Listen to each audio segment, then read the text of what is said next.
Si je devais choisir un gâteau hyper réconfortant et super gourmand, je choisirais sans hésiter le Nutella Pasta. Ce gâteau hyper simple à réaliser est juste incroyablement bon. Et si vous voulez encore plus d'idées de recettes faciles, rapides, mais surtout très gourmandes, n'oubliez pas de vous abonner à ma chaîne en activant la petite cloche. On commence par réaliser une génoise au chocolat. Dans mon robot pâtissier, je casse 4 œufs entiers.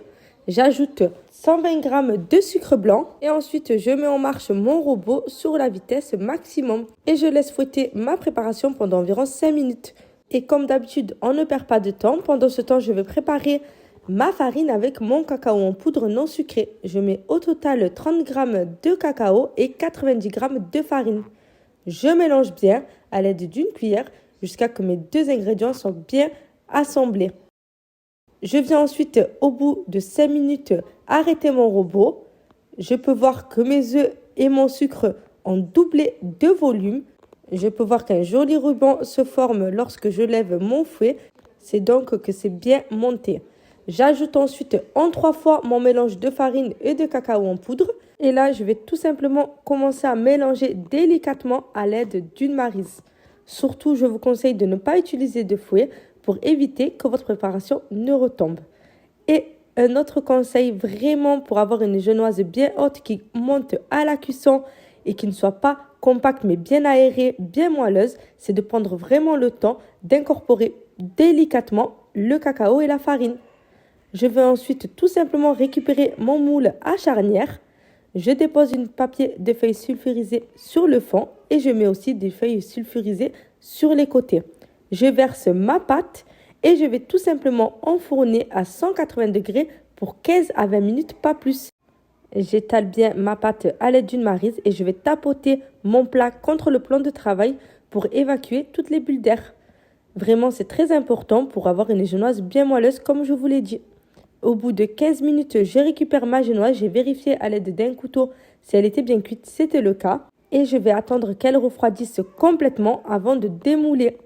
Pour ma part, j'utilise toujours ma génoise le lendemain. Je les prépare toujours la veille pour plus de facilité dans mon organisation. Vous pouvez voir que le lendemain, ma génoise est encore très souple et très moelleuse. Vous pouvez la conserver au frigo jusqu'à 3 à 4 jours, pas plus. Ensuite, je passe au reste de ma recette. Pour ça, je viens faire une chantilly mascarpone dans un grand saladier car ça va doubler de volume. Je mets 350 ml de crème entière à 30% de matière grasse ainsi que 250 g de mascarpone avec 75 g de sucre glace. Ensuite, je vais mettre en marche mon robot. Comme vous pouvez voir, j'ai mis à vitesse 1 et j'augmente la vitesse du robot petit à petit toutes les 30 secondes environ. Et là, n'hésitez pas à faire des grands mouvements de cercle pour incorporer le plus d'air possible pour avoir une chantilly mascarpone qui monte très bien et triple de volume. Je vais ensuite séparer ma préparation en deux. Je vais ajouter une cuillère à café d'arôme de vanille dans la première moitié de la crème. Je mélange bien encore une fois à l'aide d'une spatule pour éviter que ma crème ne retombe. Je vais délicatement. Encore une fois, je vous conseille de ne pas utiliser de fouet pour cette étape de la recette. Je mets de côté et je vais prendre ma deuxième moitié de crème. Dans celle-ci, je vais ajouter 2 cuillères à soupe de Nutella. Et bien entendu, vous pouvez ajouter la pâte à tartiner de votre choix ou une arôme de votre choix si vous préférez. Je mélange bien à l'aide de ma spatule. Je vais encore une fois très délicatement et une fois que j'obtiens un mélange bien mousseux, bien homogène comme celui-ci, je peux passer à la prochaine étape de la recette. Je viens récupérer mon moule à charnière dans lequel j'avais cuit ma génoise. Je place ma génoise à l'intérieur et je vais piquer à l'aide d'une fourchette pour pouvoir l'imbiber avec du lait. Je récupère 50 ml de lait froid et je viens imbiber à l'aide d'un pinceau. Vous pouvez, si vous préférez, verser directement votre lait par-dessus. Et pour avoir un gâteau qui n'est pas sec en bouche, je vous conseille d'être assez généreux avec le lait. Je viens ensuite verser ma première préparation de crème chantilly aromatisée à la vanille en dessous. C'est pour la première couche. J'étale à l'aide d'une spatule plate généreusement et je prends bien le temps d'être régulière pour avoir de la crème de partout et surtout avoir un rendu assez joli au visuel à la fin. Je verse la deuxième préparation, cette fois-ci au Nutella. Et pareil, j'étale à l'aide de ma spatule. J'y vais délicatement pour éviter de mélanger les deux crèmes ensemble.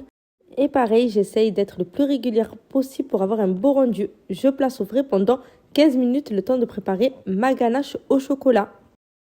Et pour ça, c'est très simple. Je porte à ébullition 110 g de crème entière. Je retire du feu et j'ajoute 140 g de chocolat au lait coupé en morceaux. Je mélange bien à l'aide d'une spatule pour avoir un mélange bien homogène comme celui-ci. Et je laisse refroidir mon chocolat pour passer à la dernière étape de ma recette. Pour la dernière étape, je récupère le gâteau qui a bien refroidi ainsi que la ganache au chocolat. Je la verse sur le dessus doucement pour éviter qu'elle ne se mélange avec les crèmes. Et je vais tout simplement tourner mon plat dans tous les sens pour étaler ma ganache. Et il ne vous reste plus qu'à placer votre gâteau au frais au minimum 3 heures. Mais je vous conseille vraiment d'attendre le lendemain pour le déguster, c'est vraiment meilleur. J'espère que cette recette vous a plu. Si c'est le cas, n'oubliez pas de me laisser un petit like.